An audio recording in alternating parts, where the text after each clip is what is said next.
มาอยู่แถวตลาดน้อยตลาดชุมชนเก็ดบนเป่าๆเนี่ยเนาะขายผักไก่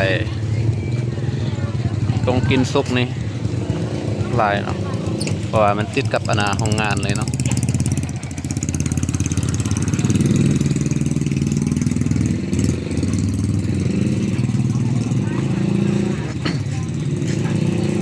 ผักก็สดๆเนาะ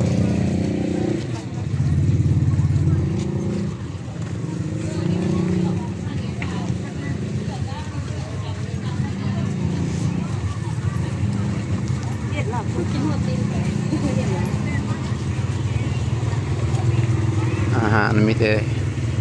อาหารแซ่บ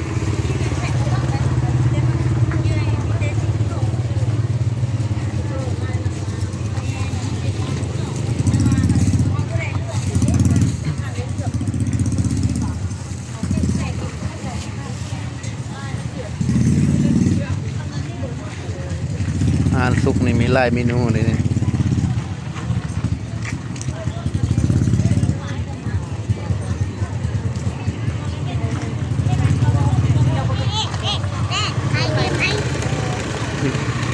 ไม่ได้ใช้ดีมั้ง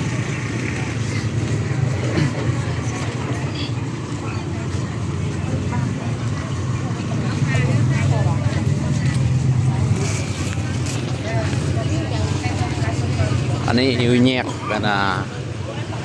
คุณบอกเปล่านี่เนาะ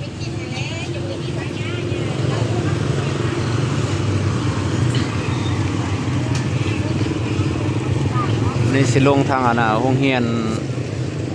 ศิลปะทางศาสตร์แล้วเนาะตึกตลาดนี้มันเคยสิเปิดแต่ตอนแรงเนาะตลาดน้อยๆต่างในซอยนี่หน่อยลาเนาะอาหารครบสุดเลย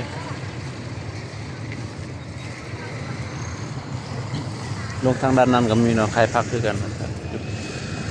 เรียนนั้นไปเมน